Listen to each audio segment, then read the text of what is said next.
আসসালামু আলাইকুম। 2021 সালের ভোকেশনাল এসএসসি পরীক্ষার্থীবৃন্দ, পদার্থবিজ্ঞান ক্লাসে তোমাদের স্বাগতম জানাচ্ছি। আজকে আমরা ত্রয়োদশ অধ্যায়ের তৃতীয় পর্বে আমরা আজকে আলোচনা করব গামা রশ্মি ও তেজস্ক্রিয়তার ব্যবহার নিয়ে। তোমাদের কাছে সরকার প্রদত্ত যে সংক্ষিপ্ত সিলেবাস রয়েছে সেটা দেখতে পারো, বই খাতা তো অবশ্যই সাথে রাখবে। এখানে আমাদের আলফা এবং বিটা কণা তথা আলফা এবং বিটা রশ্মি নিয়ে আমরা আলোচনা করেছি। তেজস্ক্রিয় থেকে নির্গত রশ্মি, যে তিন ধরনের রশ্মি তোমরা জেনেছো, তার মধ্যে প্রথম দুইটা আলোচনা হয়ে গেছে। আজকের আলোচনা হলো গামা রশ্মির বৈশিষ্ট্য এবং তেজস্ক্রিয়তার ব্যবহার নিয়ে। তো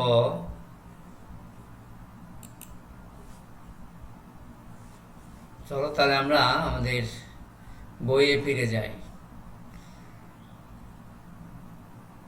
বইয়ের 360 পৃষ্ঠা দেখো, নিচের দিকে গামা রশ্মি আলোচনা আছে। গামা রশ্মি আসলে শক্তিশালী বিদ্যুৎ চৌম্বকীয় তরঙ্গ, কাজে এর কোনো চার্জ বা আধান নেই গামা রশ্মির, কিন্তু শক্তিশালী হওয়ার কারণে এর তরঙ্গ দৈর্ঘ্য খুব কম, কম্পন অনেক বেশি। গামা রশ্মির কম্পাঙ্ক অনেক বেশি, তরঙ্গ দৈর্ঘ্য কম। শক্তি বেশি বা কম হলেও এর বেগ সবসময় কিন্তু আলোর বেগের সমান। আলোর বেগ তোমরা জানো অনেক বেশি, আলোর বেগের সঙ্গে গামা রশ্মির বেগ। যখন কোনো নিউক্লিয়াস আলফা কণা কিংবা বিটা কণা বিকিরণ করে, উত্তেজিত অবস্থায় থাকে, তখন বাড়তি শক্তি গামা রশ্মি হিসেবে বের করে এটি নিরুত্তেজ হয়।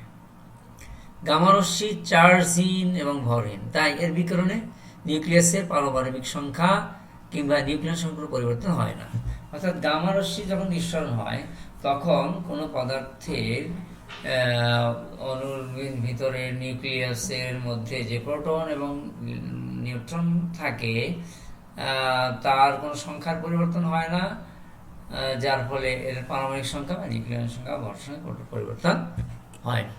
গামা রশ্মি যেহেতু চার্জ নেই, তাই এটাকে বিদ্যুৎ ও চৌম্বক ক্ষেত্র দিয়ে প্রবাহিত করা যায় না।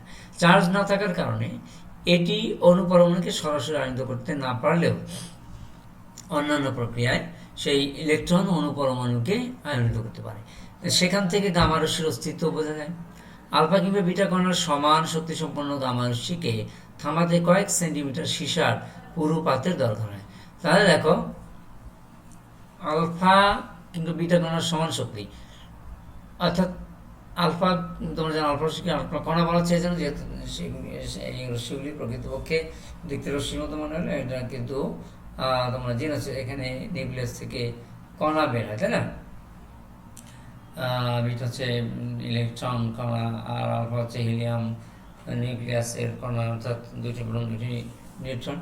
তো এদের যে শক্তি, সেই শক্তি সমান যদি গামা রশ্মি নির্গত হয়, কিন্তু কিন্তু যেহেতু চার্জ নেই গামা রশ্মিতে, যার ফলে থামাতে অনেক ভারী জিনিসের প্রয়োজন হয়, কয়েক সেন্টিমিটার সীসার পাতে দরকার হয়।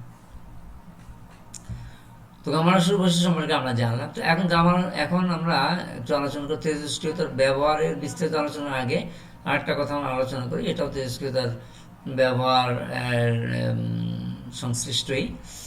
এটা হচ্ছে অর্ধায়ু বা হাফ লাইফ। এক নির্দিষ্ট তেজস্ক্রিয় নিউক্লিয়াস ঠিক কোন মুহূর্তে বিকিরণ করবে সেটি বলা কিন্তু সম্ভব নয়। পদার্থবিজ্ঞান শুধু তার বিকিরণ করার প্রক্রিয়াটি, সম্ভাবনাটি বলতে পারে। সে কারণে তেজস্ক্রিয়তার পরিমাণ বের করার জন্য অর্ধায়ু বা হাফ লাইফের ধারণাটি ব্যবহার করা হয়। যে পরিমাণ সময়ের ভেতর অর্ধেক সংখ্যক নিউক্লিয়াসে বিকিরণ ঘটে সেটি হচ্ছে অর্ধায়ু। কাজে যে নিউক্লিয়াসের তেজস্ক্রিয়তা যত বেশি, তার অর্ধায়ু তত কম হবে। কথাটি নিশ্চয়ই বুঝতে পেরেছ? কোনো যে পদার্থের অণুর নিউক্লিয়াসে তেজস্ক্রিয়তা বেশি, তার অর্ধায়ু কিন্তু তত কম। অর্থাৎ তেজস্ক্রিয়তা যত বেশি হবে, তত তাড়াতাড়ি সেটা ক্ষয়প্রাপ্ত হবে। যার ফলে আয়ু কম হবে। আর আয়ু কম বলতে এখানে আয়ুর অর্ধেক দিয়ে আমরা হিসাব করবো, অর্ধেক তো কম, অর্ধেক হিসাব কেন করবো সেটা আসতেছে। অর্থাৎ পুরো আয়ু তো অনেক যা, তার অর্ধেক হিসাব করতে গেলে আমাদের হিসাব সহজ হবে, সেদিন অর্ধেক এর ধারণাটি নেওয়া হয়েছে। স্থিতিশীল নিউক্লিয়াস যার কোনো তেজস্ক্রিয়তা নেই, স্থিতিশীল বলতে যে নিউক্লিয়াসের কোনো তেজস্ক্রিয়তা নেই তার অর্ধেক আমরা কি বলবো, অসীম বলবো, যেহেতু তার ক্ষয়প্রাপ্ত হচ্ছে না, সুতরাং তার অর্ধেক আয়ু অসীম, অর্ধেক অসীম। হ্যাঁ, এখানে একটি বিষয় জেনে রাখা দরকার, তেজস্ক্রিয়তা নিউক্লিয়াসের ঘটনা। তাই তেজস্ক্রিয় রশ্মি বিকিরণ করে একটি নিউক্লিয়াস অন্য নিউক্লিয়াসে পরিবর্তিত হয়। ভিন্ন নিউক্লিয়াস চার্জহীন পরমাণু হওয়ার জন্য খুব সহজেই একটি বাড়তি ইলেকট্রন তার কাছাকাছি পরিবেশ থেকে নিতে পারে কিংবা ছেড়ে দিতে পারে। তার কারণ নিউক্লিয়াসের ভেতরকার নিউক্লিয়ার শক্তি অনেক বেশি হলেও পরমাণুর ইলেকট্রন শক্তি সে তুলনায় কিন্তু খুবই কম। এখানে একটা প্রশ্ন দেওয়া আছে, দেখো 1 কেজি ভর একটি তেজস্ক্রিয় মূল্য অর্ধেক 100 বছর, 200 বছর পর তার ভর কত হবে? তাহলে তেজস্ক্রিয় কণায় সরাসরি পরিবর্তন হয় না। তেজস্ক্রিয় মূল্যটির 3/4 নিউক্লিয়াস তেজস্ক্রিয় কণা বের করবে মাত্র। 3/4 নিউক্লিয়াস কি করবে? তেজস্ক্রিয় কণা বের করবে। হ্যাঁ,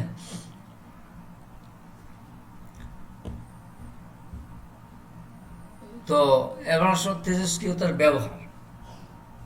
তেজস্ক্রিয়তার নানা ধরনের ব্যবহার আছে। খুব কম তেজস্ক্রিয়তার দ্রব্য শরীরের ভেতর, খুব অল্প সংখ্যা তেজস্ক্রিয় দ্রব্য শরীরের ভেতর ঢুকে বাইরে থেকে তার গতিবিধি দেখে শরীরে অনেক তথ্য জানা যায়। সাধারণত সেরকম তেজস্ক্রিয় হয় খুব কম, অর্ধেক হয়তো কয়েক মিনিট কাজে ঘন্টাখানেকের মাঝে ওই পদার্থের সব তেজস্ক্রিয়তা শেষ হয়ে যায়। তেজস্ক্রিয়তার আরেকটা গুরুত্বপূর্ণ ব্যাপার হচ্ছে প্রাচীন জীবাশ্মের বয়স নির্ণয় করতে। তোমরা জানো যে বিজ্ঞানীরা বিভিন্ন সময় খবর পাওয়া যায় যে বিজ্ঞানী হিসাব করে বের করছেন যে অমুক জায়গায় মাটির নিচে বা এরকম কোনো জায়গায় 500 বছর আগের বা 10,000 বছর আগের জীবাশ্ম পাওয়া গেছে, অর্থাৎ জীবন মৃতদের অবশিষ্ট পাওয়া গেছে, সেটা এত বছর আগে। তো এত বছর আগের যে এটা কীভাবে বিজ্ঞানী নির্ণয় করলেন? তো এটা আসলে প্রকৃতপক্ষে তেজস্ক্রিয়তার ধারণা থেকে কিন্তু এটা বের করা হয়েছে। যেমন মনে করো আমাদের শরীরে প্রচুর কার্বন আছে, তোমরা সেটা জানো। আমাদের শরীরের যে পদার্থগুলি রয়েছে বেশিরভাগ তো কার্বনের যৌগ, হ্যাঁ, জৈব যৌগ। তো প্রচুর কার্বন আছে এবং তার ভেতরে নির্দিষ্ট পরিমাণ C14, অর্থাৎ কার্বনের যে আইসোটোপের ভর হচ্ছে 14, হ্যাঁ, ভর সংখ্যা 14। সেই কার্বন C14 আমাদের শরীরে কার্বন বেশিরভাগ সেটাই। যখন প্রাণী মারা যায় তখন তার শরীরে নতুন করে C14 ঢুকতে পারে না। আর C14 তোমরা জানো যে এটা তেজস্ক্রিয়। তো আমাদের শরীরে যে কার্বন আছে, কার্বন মধ্যে অনেক কিছু কার্বন তো অবশ্যই C14। তো আগে যতটুকু ছিল সেটা তখন অর্ধেকের কারণে কমতে থাকে, তেজস্ক্রিয় হওয়ার কারণে এটা, এবং কার্বনটা নাইট্রোজেনে পরিণত থাকে। তোমরা জানো তেজস্ক্রিয়তার কার্বন নিউক্লিয়াস ভেঙে যায়।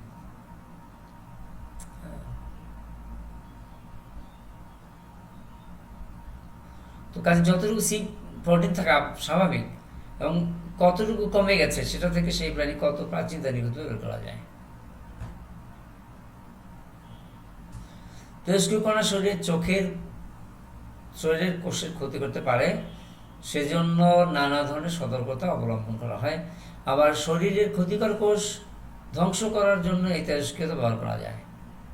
সেই কারণে ক্যান্সার চিকিৎসার ক্যান্সার কোষ ধ্বংস করার জন্য রেডিওথেরাপি, তোমরা জানো যে কেমোথেরাপি, রেডিওথেরাপি, হ্যাঁ, ক্যান্সার কোষ ধ্বংস করার জন্য তেজস্ক্রিয় কণা ব্যবহার করা হয়, যেটাকে রেডিও পদ্ধতি রেডিওথেরাপি বলছি।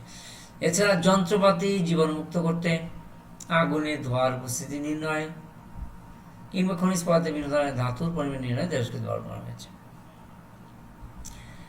তো আর একটা কথা তোমাদের মনে রাখতে হবে, তেজস্ক্রিয় পদার্থ নিয়ে গবেষণা ইত্যাদি সব ক্ষেত্রে কিন্তু খুবই আমাদের সতর্ক থাকতে হবে। কারণ একটা কথা কিন্তু আমাদের জানা দরকার, সেটা হচ্ছে যে যিনি তেজস্ক্রিয়তা আবিষ্কার করেছেন, হ্যাঁ, মেরি কুরি, উনি কিন্তু তেজস্ক্রিয় রশ্মির দ্বারা কিন্তু ক্যান্সার আক্রান্ত হয়েছিলেন। দীর্ঘদিন তেজস্ক্রিয় মৌল নিয়ে কাজ করার কারণে মেরি কুরি লিউকেমিয়াতে মারা যান। তো এই তেজস্ক্রিয়তা মানুষের রোগ প্রতিরোধ ক্ষমতা কমিয়ে দেয়, এমনকি বংশ পরম্পরা বিকরণ শিশু জন্ম দিতে পারে। কাজে এটি নিয়ে গবেষণা করতে আবার সতর্ক থাকতে হবে।